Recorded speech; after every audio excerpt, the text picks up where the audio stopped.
The following podcast is brought to you by patreon.com/WrestleMedia.ca. Like what you hear? Want more of it ad-free, uncensored, and earlier? Sign up today at patreon.com/WrestleMedia.ca and start getting more for as little as $2 a month. Welcome to We Have Till 5, part of WrestleMedia, where everything is wrestling, and wrestling is everything. I am Andrew Kent. With me, as always, is Cole Miller. Cole, say a big ol' hello. Hello, everybody. Hello, Andrew. Bigger than that. Mean it, would ya? Hello, everybody. Is that better? Wow, that was good. That one almost felt like you had a soul inside of you, Cole. That one right there almost felt like you had a soul inside your body. I have a soul.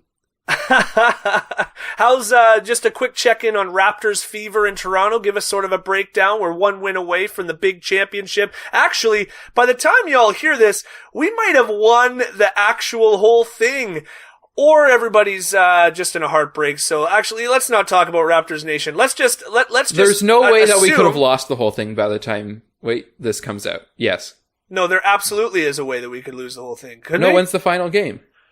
Oh, I don't freaking know. Oh yeah, I forgot. We're only in Game 6. Yeah. No, we're in Game 5. This is Game 5. Game 5. I'm elite. Okay. If it's never been more evident that I'm a Toronto Maple Leafs fan who is just getting his heart broken at every turn. I don't even know where to put it. So anyways, sure. So Game 7, and this is a big if at this point, if the Warriors win the next two games, then Game 7 is on Sunday. So it will be the day that this comes out. Oh no! All right, it's not going to happen. Again, it's not going to happen. Some inside baseball, I guess basketball. Some inside basketball going on here at WrestleMedia. We are filming this Sunday night. This is even before Game 5 goes on. So give us a quick little update on what it looks like in Toronto right now, pal. Everything's pretty calm right now, but the hype is real. You go out on the street, everybody's wearing Raptors gear. They have been awesome. all weekend. Because there's a real chance that Toronto could see a championship. So, yeah. There has only ever been one time in the NBA that a team has come back from 3-1. One time, ever. Was it the Warriors by any chance? I don't think it was the Warriors. It was LeBron. It was LeBron's team. Yeah, well, hopefully we're not about to make it to... No, it's 33 times the team who has been up has won, and only once has there been a comeback. So it's very possible. People have been lining up for Jurassic Park since yesterday. For tomorrow's game. It's disgusting. Yeah, it's gross. Now, I want to be clear. That is also amazing. And good for each person who's been doing that. But no thank you. No thank you. I like my bed and my shower and everything else that I have here. Not worth it. Well, you know who's not going to get many showers this summer because of the tour we're going on? WrestleMedia. Guys, if you don't already know, we are on a bit of a summer tour, and we got, actually, by the time this airs, even for patrons, we're right on the cusp, if not one day out from Chinlock 5, June 15th. We are in Kingston, Ontario, for Chinlock's number 5 event in the Legends Convention. We have a table. I hope you came out to see us. It's so great. And we are also at Queen Street Entertainment Lives Pro Wrestling on Saturday, June 29th in Renfrew, Ontario.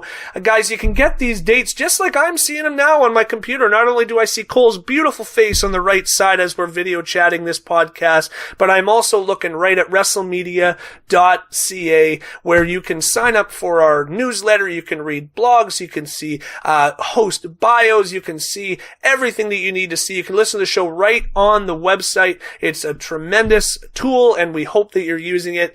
And then once you fall in love with our podcast, either live or over the internet, head on to Patreon patreon.com/WrestleMedia.ca and be part of the dream. We have a dream here at WrestleMedia, and we need you to help it come true, because we're just a bunch of freaking either students or working stiffs. A couple of us have teachers who were just laid off by the Ontario government. We need your help.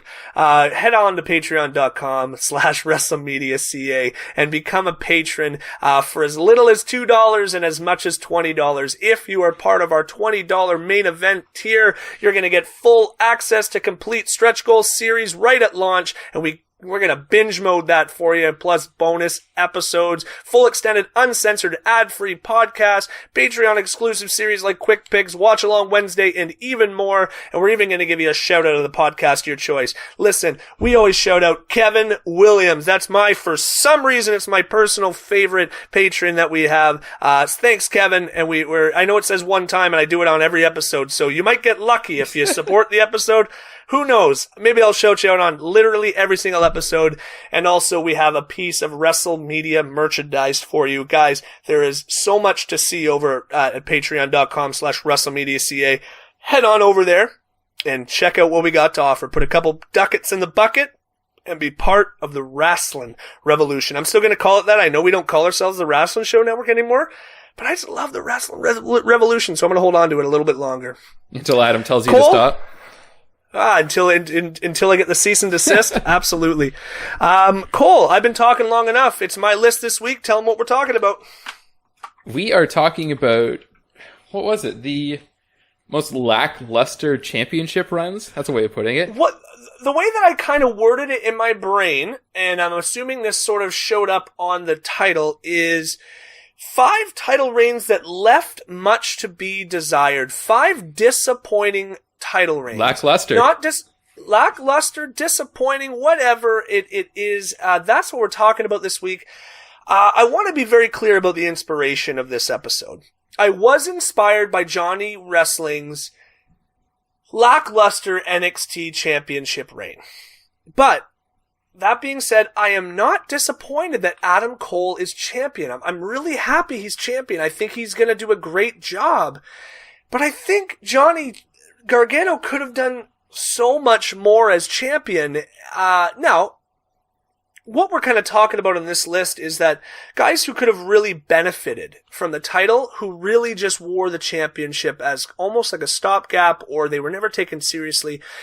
The only argument, and Johnny Gargano did not make this list, and he didn't make the list because I think that the championship was simply a foregone conclusion for him.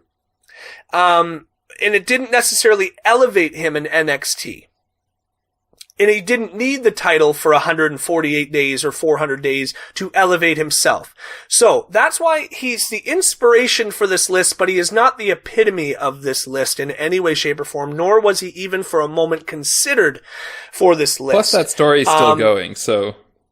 Sure. And he may get it back, who knows, but I don't think he will. I think it's gonna be Johnny Heartbreak, and then he'll get up to the main roster just in time for Ciampa to come up, and DIY will do their thing. That's what I think that's what I think they're going for. There was more money in the chase for Johnny Gargano, but I still personally would have loved to see him at least defend the freaking title, like, on one takeover. Because he defended the title once, I think, against Roderick Strong. Was there anybody else he defended the title against? I don't know. I don't think so. I think there was one title defense, and I'm sorry. That's just for me.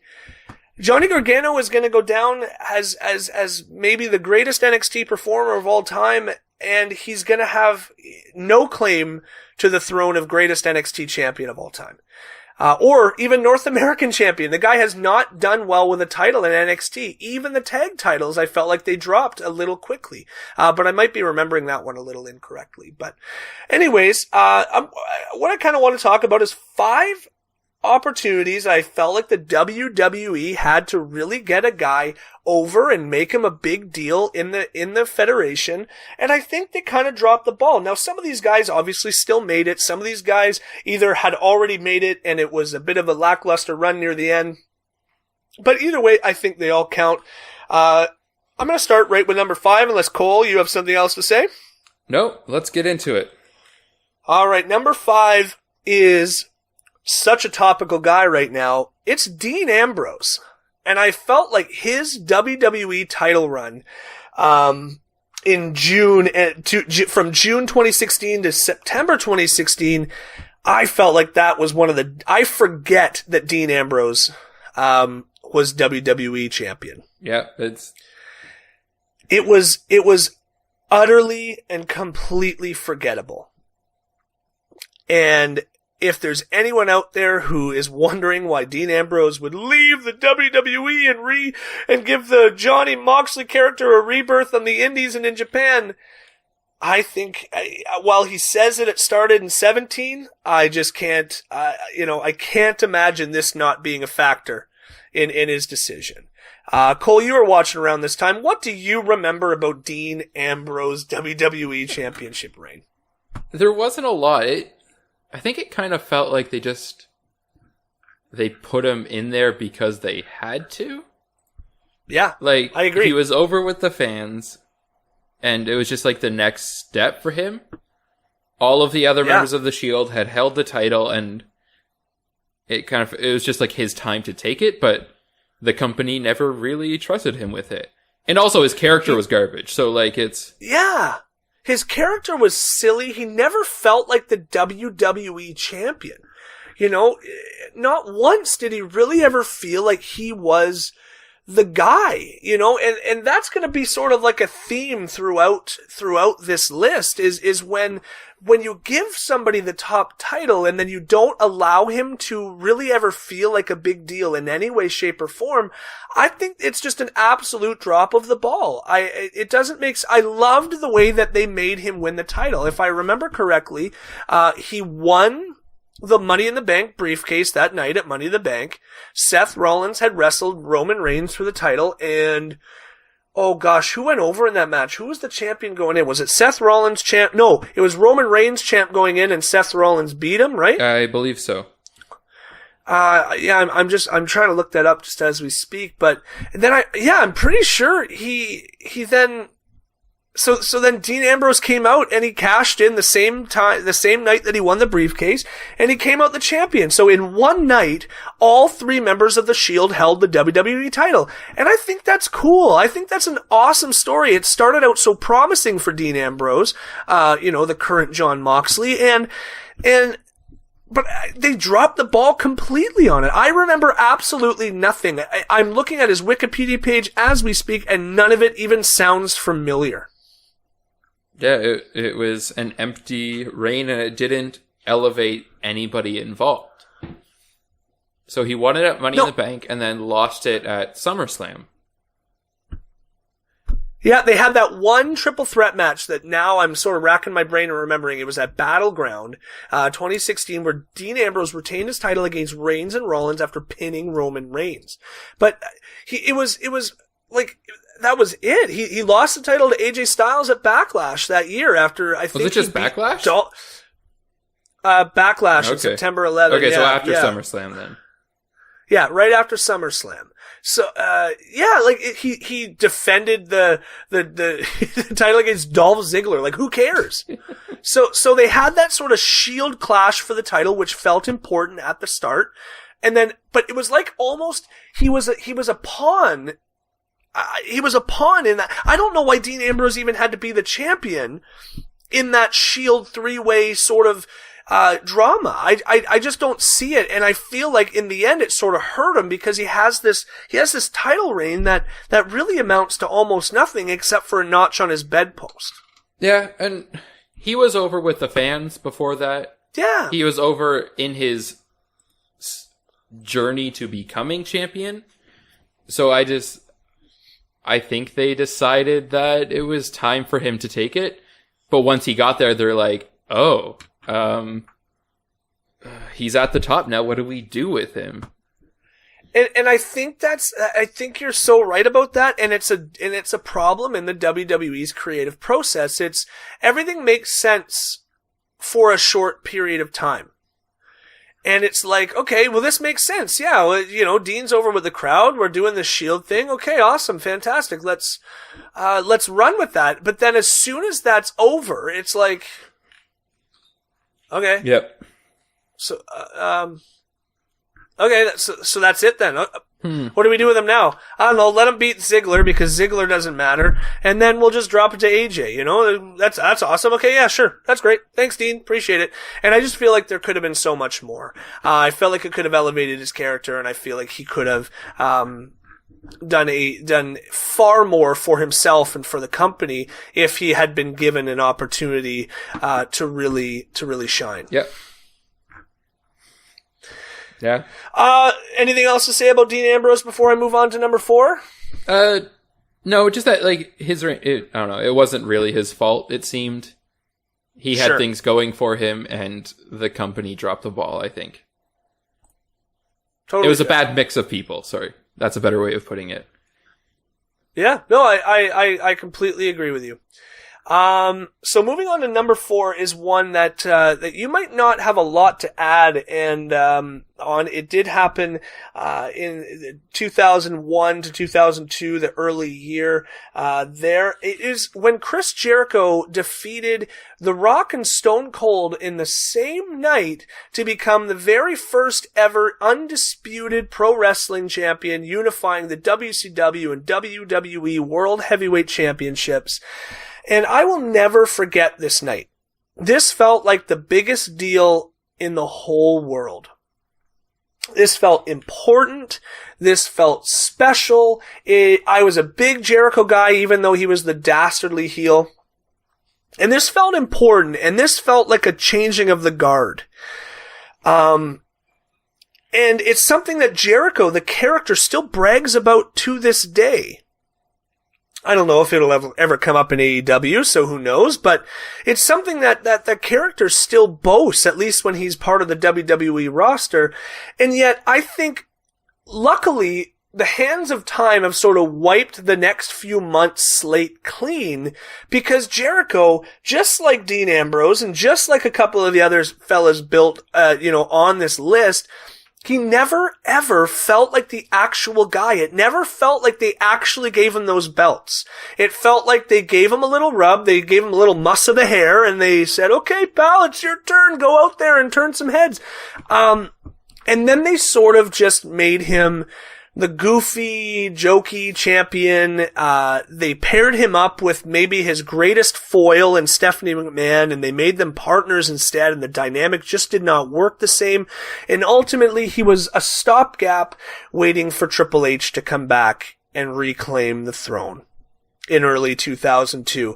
And ultimately, I think, luckily, the reason why Jericho's not higher on this list, I even considered not having him on this list, because Jericho obviously went on to become one of the greatest WWE champions of all time, one of the greatest professional wrestlers ever. He's still going to this day. We were just talking on the show before the show. We have some time that you can get exclusively at patreon.com/WrestleMedia.ca. We were just talking about Super Showdown with The Undertaker and not Brock Lesnar, Undertaker and Goldberg. Nobody wants to see that. Nobody wants to see that.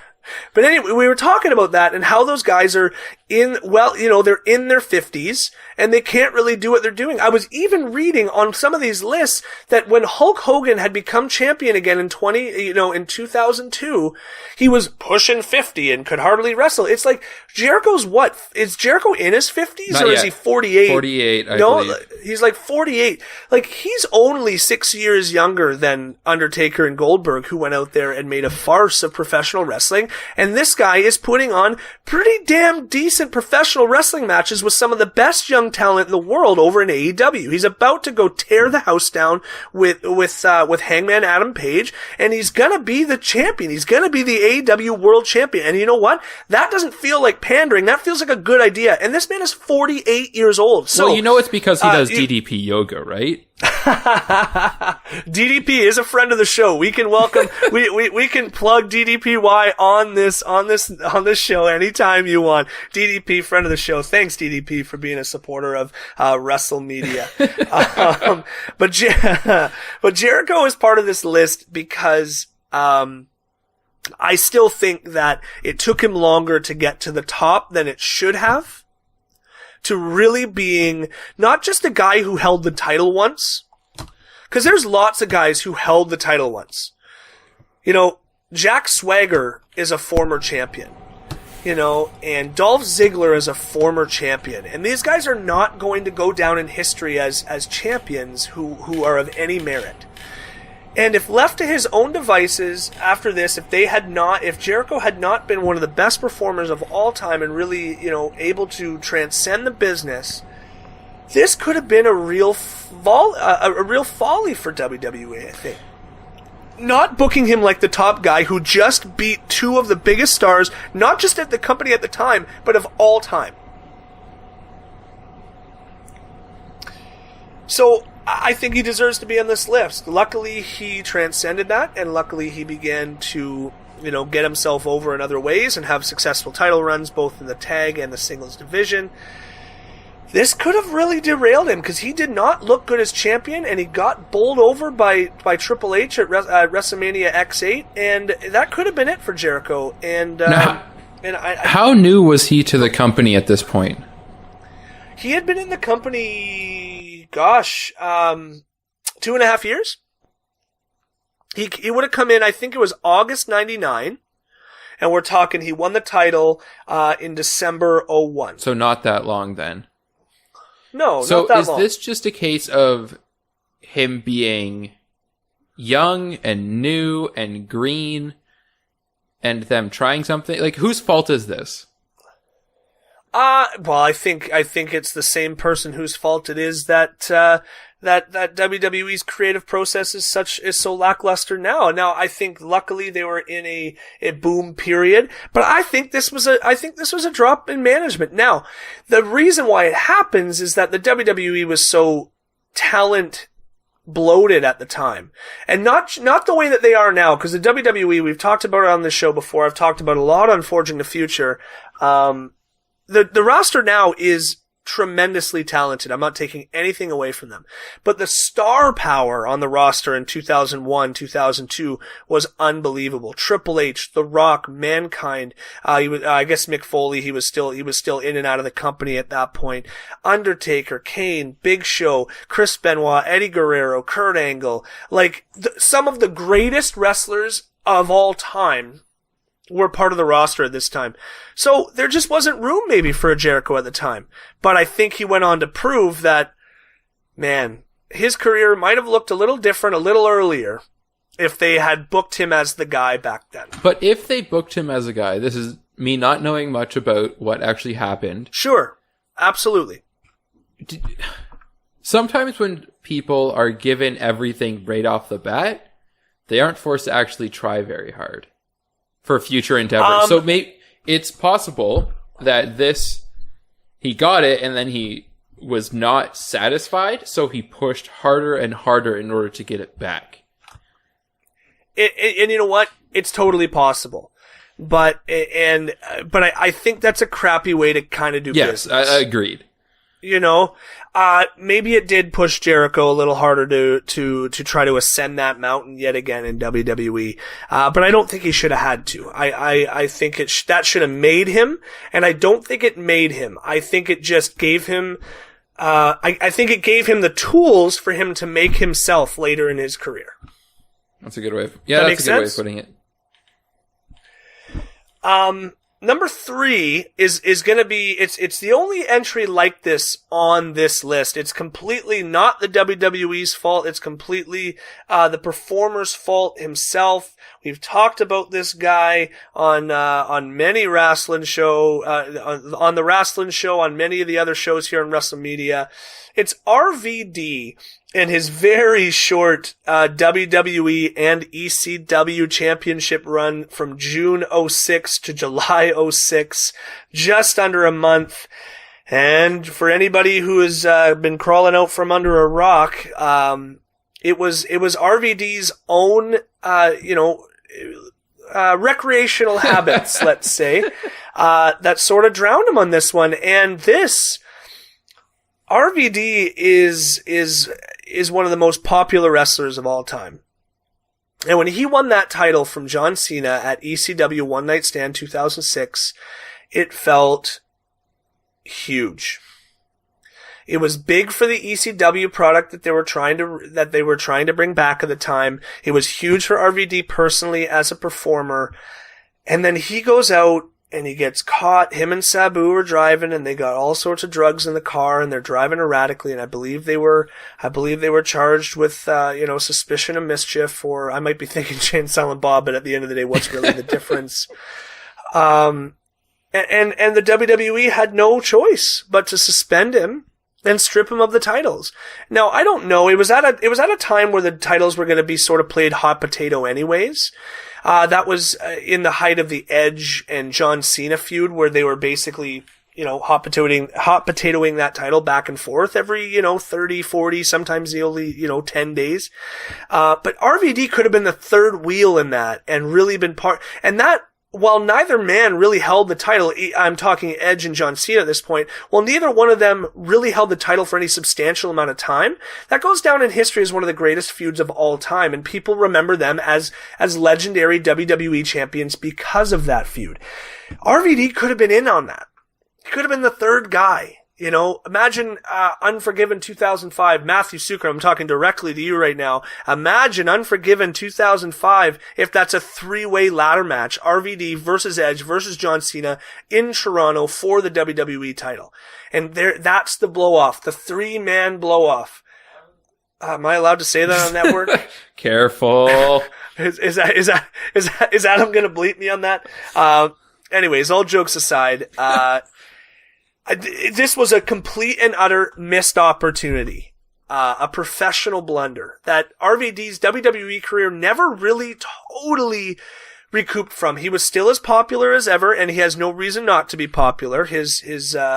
I'm not condemning RVD for the things that he chooses to do in his free time and the things that he got unfortunately caught doing, but it was a professional blunder, and his career never really resurged. I feel free to find me on Twitter or Facebook or whatever and dispute me on that, but I don't think you can. RVD was never the same again after this.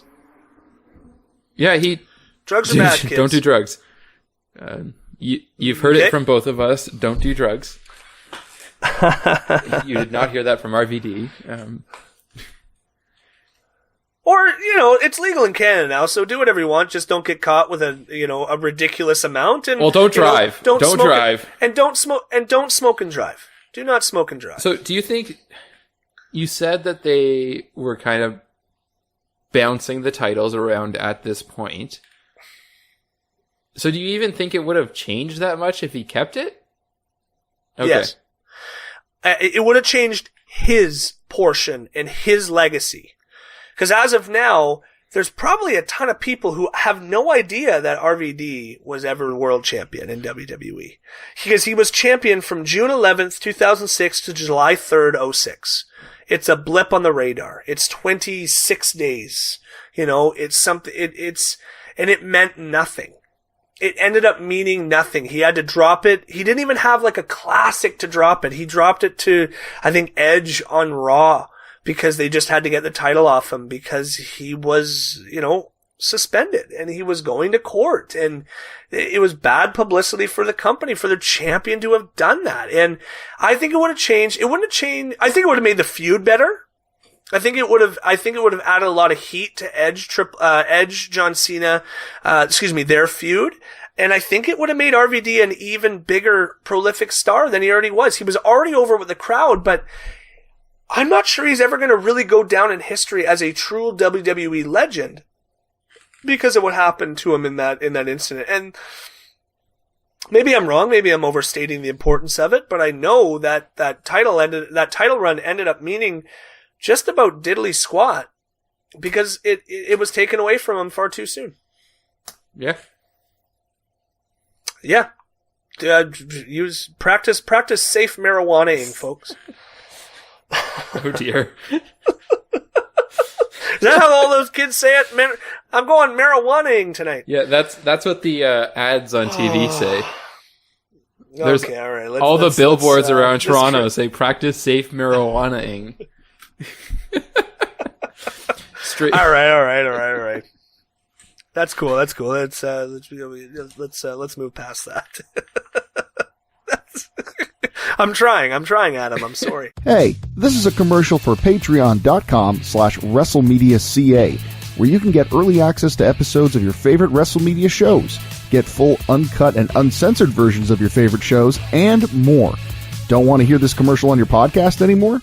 Sign up at our main event tier and get these episodes ad-free. Want to hear your own commercial here instead of ours? We've got tiers for that too. Visit patreon.com/WrestleMedia.ca and join the WrestleMedia revolution today. Number two is one that it really makes very little sense to me why they had to do it this way. I don't get it. And while this guy was already over enough and he was already a WWE legend at the time, so I guess, he survived it and could survive it. But when Rey Mysterio won the WWE title tournament following CM Punk's WWE title win at Money in the Bank 2011 before he left the company for all of 6 days, the fact that he won that title tournament was awesome. Mysterio is champion. He finally becomes WWE champion. He had been World Heavyweight champion, but I don't believe he had been WWE champion. And this is a big deal. It's Rey Mysterio, one of the most, the perpetual underdog, only to lose the title at the end of the show to John freaking Cena, of all people, so that they could continue the CM Punk John Cena feud. This has just got to be one of the most disappointing WWE Championship WWE title runs of all time. For those of you who don't know, this was right amidst the CM Punk John Cena feud, which was admittedly unbelievable. And while I don't think the title run would have helped Mysterio in any serious way, or I don't think it would have made him bigger, would have made him better, it was still a good feel-good moment for WWE fans everywhere to see him ascend to that mountain again. He hadn't been champion a couple of years. He had sort of just been jobbing out on TV here and there. And then they give him this title and it feels kind of cool. And then John Cena takes it from him and just continues the angle with CM Punk. No. I don't have a whole lot else to add on that. So why even give it to him? Why even give him the title run? That's how I feel. They could have put it on anybody else. They could have put it on a dastardly heel. They could have put on. Now that's the thing. They didn't have to do a freaking. Why not just have John Cena win the dang tournament? I don't. It doesn't make any sense, because if he's gonna have a claim. If he's gonna have claim to sort of come out and say, "Hey Ray, you won the title, congratulations. Let me challenge you for it at the end of the night." First of all, why does Rey Mysterio say yes to that? What dumb babyface syndrome is that? But why not just have John Cena, if he's gonna have a claim and a right to sort of say, I want first crack of that title and I want it tonight. Why couldn't he have just done that to get his name thrown in the WWE title thing? The tournament in the first place, and then and then just let CM Punk do exactly what he did. And as John Cena is celebrating the big title victory at the end of the show, have his brand new music hit and have him show up again. In fact, it might have even got. Maybe they were going for the bigger pop. I don't know, that they thought that by John Cena besting a guy like Mysterio, fans would hate. But John Cena's supposed to be the dang good guy. Why are you trying to get him booed? I just don't. That's what I'm thinking. John Cena has always been the babyface, and they refuse to make that change. And as somebody who was not watching this, knows very little about this, that just seems like a bad idea if you want somebody to get over as the face. Because everybody is happy about Rey Mysterio winning, and then they rip that away. You're going to be angry. The fans are going to be angry. But that being said, they continually do this and don't understand why everybody's not cheering for the people that they want to cheer. So, WWE loves to disappoint the fans. That's all I can say. Well, I don't. Here's where I'll take the WWE's side, but not actually taking their side. I just think they need. they need some new direction over there, because I genuinely think that Vince McMahon thinks that what he's doing is going to get people over the way that it did back in 1986. And I think that he is genuinely perplexed as to why it's not working. I'm so confused right now. Yeah, like I think he's genuinely perplexed as to why what he's doing isn't working. And to me that's amazing. The fact that I agree. I absolutely agree. This guy is it's a terrible way to get over your top baby face. But the bottom line is, he's been doing it to John Cena, and now he's doing it to Roman Reigns still to this day in some regards. Luckily, not as bad lately. But my gosh, it's it's unbelievable. Yeah, it was like with Roman Reigns. It was like, how do we get people to love him? Well, let's have him beat the person who everybody loves. That makes sense. Yeah, smart. Noise. Oh, Oi. There we go.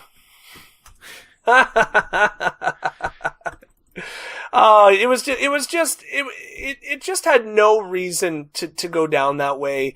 And for me, I just remember that episode. I remember that, that groan that just went throughout, my whole body and the whole arena when it turns out that they're absolutely going to drop Rey Mysterio as champion for John freaking Cena. And then, admittedly, they got the big pop for CM Punk, and maybe that's what they were going for, but what a crappy way to get over Did he ever get a rematch or anything, or did he just kind of walk away? I think he might have got a rematch, but who cares? Like, it just, what's the point? It was horrible.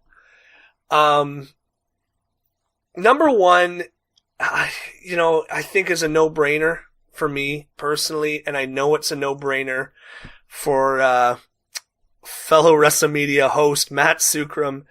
It's Bray Wyatt's absolutely atrocious 2017 World Championship This one hurts run. me. What the hell? They had everything. Flew so close to the sun. They jumped the shark, pal. This was. I'm going to let you take this one a little bit because I know you're a bigger Bray Wyatt fan than I am. So I kind of want. I want you to take point on this one, and I'll share my thoughts as we go. But I know you got some thoughts on this. Lay it on him, Cole. Lay it on him. I don't even know what to say about it. Like it was just bad. He got it. Who did he get it from? It was in an elimination chamber, so I think it was John Cena who was the champ at the time. Could have been AJ Styles, but I genuinely don't remember. But either way, it was the elimination John chamber Cena match. and Styles in the elimination chamber. Yeah, and he held it for 49 days. Oh, dear. 49 painstaking. That's shorter than I remember it. Well, it was only Elimination Chamber to WrestleMania. Yeah. It was like he might have defended it one time at like Fastlane or something, like a pay-per-view in between. But it wasn't significant. Now, the thing that hurts me about this one is that he was over. The fans loved him. The fans were so excited, if I remember correctly. Like, everybody popped when he won that. Yep. Fans were very excited. They had storylines, too. I remember that as well. He was going to feud with Luke Harper. That also makes me angry. And I know you are angry about that as well, because Luke Harper was and is great. Double biceps! Yeah, they gave it to him, and then nothing happened, and he held on to it for 49 days, and then he lost it. in a pretty bad match. And a worse follow-up House of Horrors match. I know that's not part of the run, so it technically doesn't count on this list, but what an absolute atrocious WWE Championship run this was. And it took other people down with him as well. That had all of the potential in the whole world, and you're right. It took a guy like Luke Harper down with them. Now, we've found out recently, I think, maybe as to why that happened. The fact that Luke Harper is not, Vince McMahon allegedly just doesn't get Luke Harper. He doesn't understand. I mean, he doesn't even have the Southern accent. He looks like a Southern wrestler, but he doesn't have the Southern accent, pal. He's not even a good cowboy.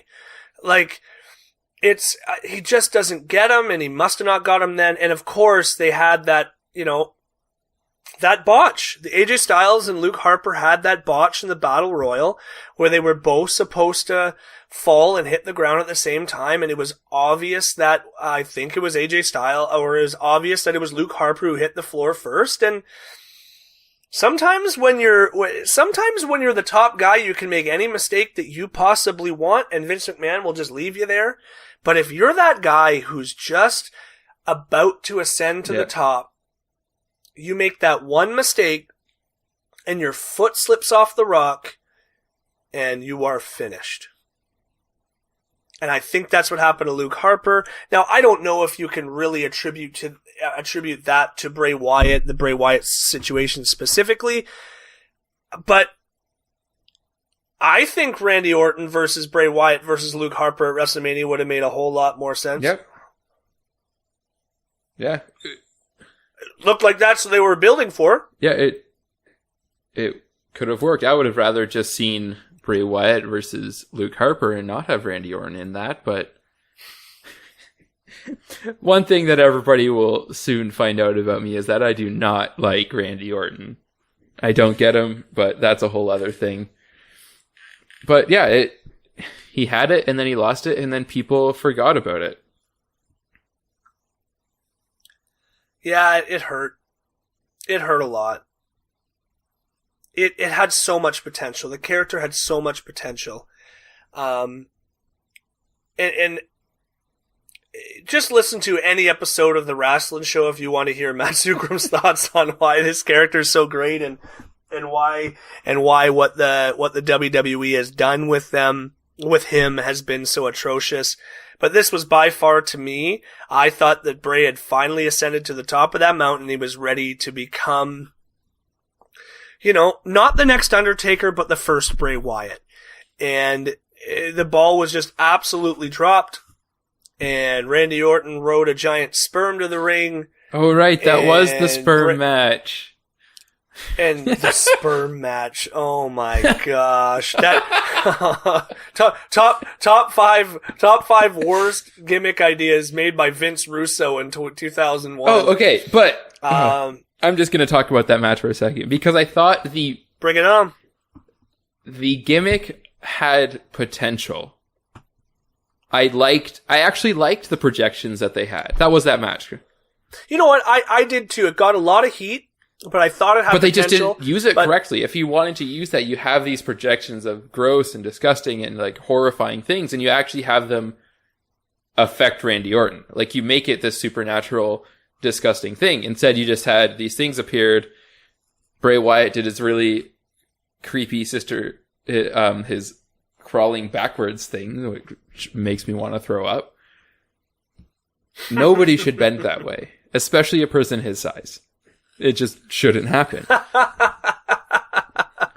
Okay. But nothing ever came of that. It was a cool concept, but they didn't use it. Plus, there was a giant sperm. Yeah. Yep. Bad booking, bad match, bad title run, and that caps off our list. There was just a couple I wanted to mention very briefly, both for the same reason. I just couldn't quite cap them into the list. Now, one thing, before we move on, can I say one thing about that? Oh, go ahead. Yeah, of course. The thing about Bray Wyatt is even though that run was garbage, he is still so over with everybody. Like, the bad run didn't negatively affect him. People were upset at the company, not at him. He didn't lose his hype. I don't think, at least. And with his comeback being soon, there's still lots of potential for him. That being said, and just I catch heat with Matt Sucrum with like this all the time. I'm not a Bray Wyatt guy. And that's how you know that I think this is truly the number one, because just because I'm not a fan of the guy doesn't mean that I didn't see the potential that there was in that. But I'm not a Bray Wyatt guy. I'm hoping that him coming back with a new attitude and in a far different shape than he's ever been in, I'm hoping he'll be a far more impressive pro wrestler. Because the bottom line for me is that he's never been that impressive to me as a wrestler. And ultimately, you can cut all the dizzying promos you want, but if you have nothing between the ropes, you're just never going to actually capture my imagination. You're never really going to capture Andrew, my fan. You just have to let him in. Just let him in. Just let me in. I'm trying to let him in. Bray, I'm trying to let you in, pal. And this shows how charisma and mic skills matter more for the company than in-ring skills. Because you're right, he's not the most talented wrestler. But he's entirely capable. And he cuts great. Like, sure. He's also not the worst. No, he's not a bad. bad wrestler. So he can do these things. He's not going to have a 5-star match or a match of the year. But his charisma, his character, his ability to tell a story, I think, carries him through that. Completely agree. The two that I wanted to mention are CM Punk, his first World Heavyweight Championship reign between June and September of 2008, and Mysterio finally ascending to the top of the WWE, winning his first World Heavyweight Championship match in April of 2006. Both of those, what those two runs have in common is I think that they were made to appease the fans, but then were never booked as the top guy. They were undercard champions, and then CM Punk didn't even lose his title in a match. Those were disappointing championship runs. And then, of course, Daniel Bryan losing his World Heavyweight Championship in, 17 seconds to Sheamus. Having a pretty forgettable first run as well. Dolph Ziggler has had forgettable runs. I think there's lots to be desired. I could probably do 5 more disappointing WWE title runs in the future. You could do a list of people who you forget were champions. That's a pretty good list.